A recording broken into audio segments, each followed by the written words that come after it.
Welcome to A to Z Redemption's podcast titled Between a Rock and a Hard Place Facing Fear. As my daughter and I were talking about the rampant fear of a virus that is seemingly captivating the nation and perhaps the world, the story from 2 Kings chapter 7 came to mind. To me, it's one of the funniest and saddest stories in the Bible, but oh so relevant to what's taking place in our culture today. The backdrop of the story is that the Syrian army had laid siege to Israel, waiting to attack. At this point, Israel had walled themselves in for protection. No one was going in, and no one was going out. Food was scarce, and fear of the enemy paralyzed their hearts. Enter in 4 lepers who knew they were not welcomed at home because they lived at the entrance of the city gate. In other words, they were left outside the wall. They also knew they were not welcomed by the enemy.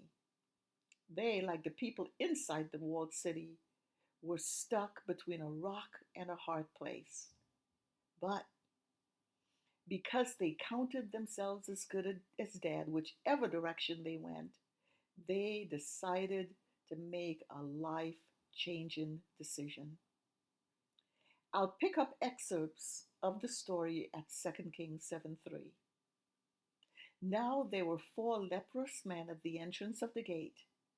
They said to one another, "Why are we sitting here until we die? If we say we will enter the city, the famine is in the city and we shall die there.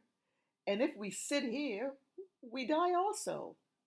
Now therefore, come, let us surrender to the army of the Syrians.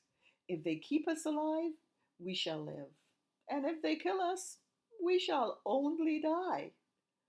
And they rose at twilight to go to the camp of the Syrians.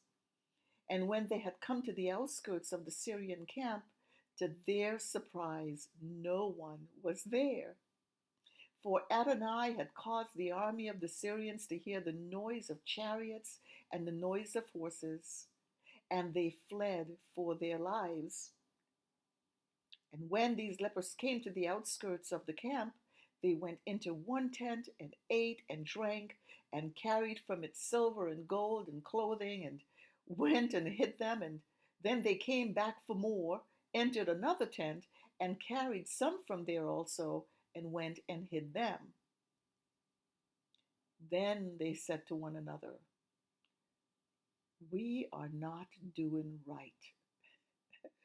So they went and called the gatekeepers of the city of Israel and told them, saying, "We went to the Syrian camp, and surprisingly no one was there, not a human, only horses and donkeys tied and the tents intact." So the king sent a small contingent of officers to investigate, and they returned and confirmed what the 4 lepers had said. There's so much more to this story than what I just shared, and I encourage you to read it for yourselves.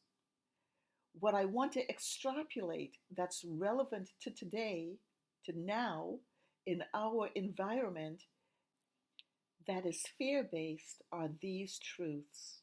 1, the fear was real. There was a real enemy that had them under siege, and the famine was real. 2, the possibility of death was real, as it always is, as the one guarantee of life is death until Christ returns. 3, because the 4 lepers counted themselves already dead and were not afraid of death, they knew they had 2 choices, as we always will. Remember, the 2 trees got placed in the Garden of Eden. They could either choose to stay at the city gate and surely die, or take their chances and go to the enemy's camp and perhaps prolong their life. Having nothing to lose, they chose to go to the enemy.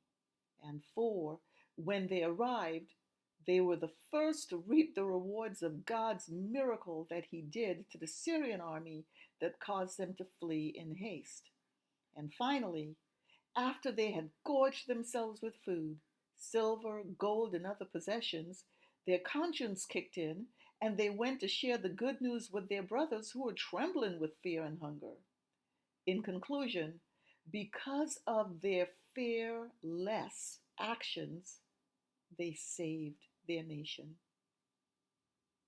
What I particularly admire about this story is that God used lepers, the outcasts of the culture, the ones no one wanted to be around, the ones who had nothing to offer, the ones others considered dead yet still alive, those who lived outside the camp. Yet God blessed them with faith and courage because they considered themselves already dead, as we who are alive in Christ should also. Paul reminds us in Galatians 2:20, I have been crucified with Christ, and I no longer live, but Christ lives in me. And again in Romans, now if we died with Christ, we believe that we will also live with him. And in Philippians 1:21, for to me to live is Christ, and to die is pure gain. Let's be encouraged and fear less, as God has not given us a spirit of fear, but of power, love, and a sound mind. Let's take the perspective of these 4 lepers who realized that they were counted as dead anyway. They had nothing to fear, so they might as well explore other options. And in so doing, they stepped into the greatest blessing of their lives and became a blessing to others and saved their nation. This is a season for us who have been crucified with Christ to be salt and light in the midst of a fear-based culture. We have another option to offer, and that is faith in Christ. In so doing, we not only receive a blessing, but become a blessing, and who knows, perhaps even save a nation. Yes, God can and will make windows in heaven. Blessings, beloved of God, and thank you for listening.